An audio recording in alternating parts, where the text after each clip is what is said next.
అర్హతే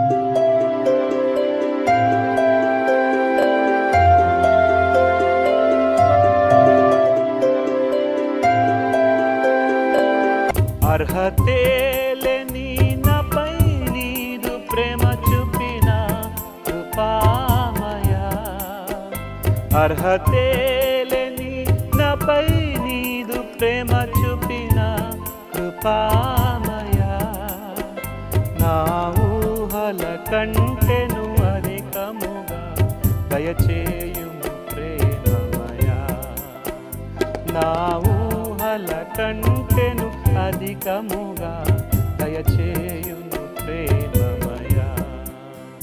కృతజ్ఞతతో స్తుతి పాడెదా నా యేసునాదా,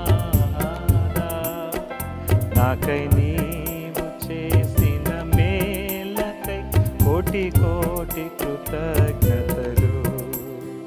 కృతజ్ఞతతో స్తుతి పాడెదా నా యేసునాదా, నాకై నీవు చేసిన మేలకై కోటి కోటి కృతజ్ఞతలు, కోటి కోటి కృతజ్ఞతలు. యేసుక్రీస్తు ప్రశస్త నామంలో మా ప్రియులందరికీ శుభాలు. అందరు బాగున్నారు కదండి? నూతన సంవత్సర శుభాకాంక్షలు మీ అందరికీ తెలియజేస్తున్నా. కీర్తనల గ్రంథం 143:5 పూర్వదినములు జ్ఞాపకం చేసుకొనుచున్నాను, నీ క్రియలన్నీ ధ్యానించుచున్నాను, నేను నీ చేతి పనులను యోచించుచున్నాను. ఇక్కడ దావీదు తాను దేవుడు తన విషయంలో చేసిన కార్యాల్ని జ్ఞాపకం చేసుకుంటున్నాడు. చాలాసార్లు మర్చిపోవలసినవి మర్చిపోము, మర్చిపోకూడనివి మర్చిపోతుంటాం. కొన్నిసార్లు కొంతమంది మందులు వేసుకోవడం మర్చిపోతారు కదా, కొన్నిసార్లు నీళ్లు తాగడం మర్చిపోతారు, కొన్ని ముఖ్యమైన పనులు కూడా మర్చిపోతుంటారు. అయితే దేవుని బిడ్డలమైన మనం భౌతికంగా కొన్ని ఆయా సందర్భాలను మనం మర్చిపోయినా మనం మర్చిపోకూడనివి కొన్ని ఉన్నాయి. అవి దేవుని చిత్తంను బట్టి మనం నేర్చుకుందాం. మొట్టమొదటిగా మనమే మర్చిపోకూడదంటే పూర్వ దినములను జ్ఞాపకం చేసుకొనుచున్నాను అని కీర్తనాకారుడు తెలియజేస్తున్నాడు. పూర్వదినాలు మనం జ్ఞాపకం చేసుకోవాలి. దేవుడు మనల్ని ఏ విధంగా నడిపిస్తూ వచ్చాడో వాటిని జ్ఞాపకం చేసుకోవాలి. గడిచిన దినాల్లో చాలామంది కరుకైన దారిలో నడిచారు కదా, ప్రమాదకరమైన అంచుల గుండా వెళ్ళాం. దేవుడే మనల్ని ఆ మార్గం గుండా తీసుకెళ్ళాడు. కొంతమంది ఈ లోకాన్ని విడిచిపెట్టారు, అయితే కొంతమంది సజీవ లెక్కల్లో ఉండగలిగారు. మరణాపాయ స్థితిలోంచి ఒక్క వెంట్రుక వాసముతో తప్పించుకున్న వారు ఉన్నారు. దేవుని కృపను బట్టి నేను కూడా కరోనా నుండి తప్పించబడ్డాను. దేవుడు కరోనా వ్యాధి నుండి దేవుడు నన్ను స్వస్థపరిచాడు. సరే, స్వస్థపరచబడిన తర్వాత దేవుని కార్యాల్ని మనం మర్చిపోవద్దు. కీర్తనాకారుడు దేవుని ఎక్కువగా స్తుతించేవాడు. 103వ కీర్తన 2వ నా ప్రాణమా యెహోవాను సన్నుతించుము, ఆయన చేసిన ఉపకారములలో దేనిని మరువకము. దేవుని బిడలు ఈ నూతన సంవత్సరాన్ని కృతజ్ఞతతో ప్రారంభించాలి.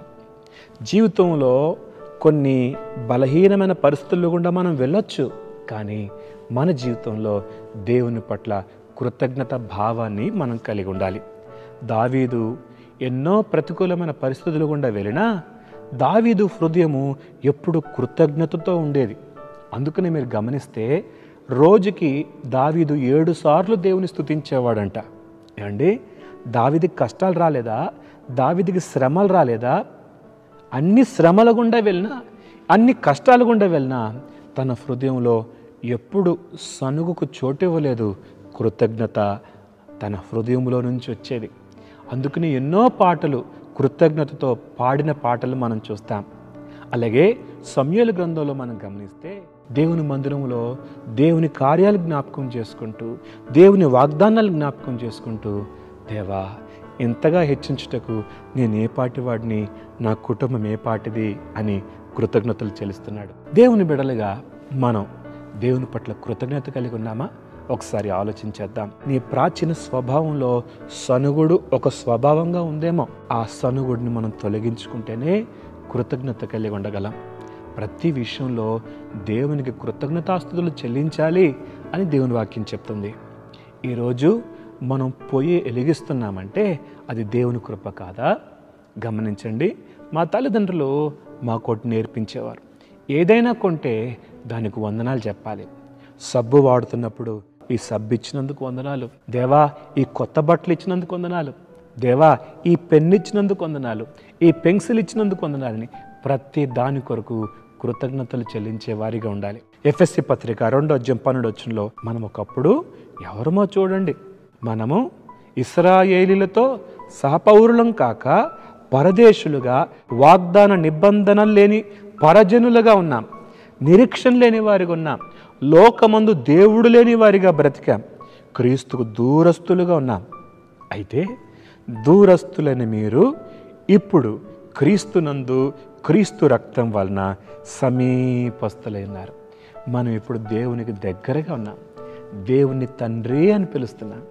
కాబట్టి ఇంత భాగ్యం దేవుడు మనకిచ్చాడు. పరజనులుగా ఉన్న మనల్ని స్వజనులుగా చేశాడు. ఇంత గొప్ప మేలు పొందిన మనం కృతజ్ఞత కలిగి ఉందా? ఈ సంవత్సరం నీ జీవితంలో కృతజ్ఞతతో ప్రారంభించు. ప్రతి ఉదయం కృతజ్ఞతతో ప్రారంభించు. ప్రతి రాత్రి కృతజ్ఞతతో ముగించు. ప్రార్థన చేసుకుందాం. మహోన్నతులకు దేవా, వెతబడిన మాటలు మా అందరి హృదయాన్ని కట్టి ఫలింపు చేయండి.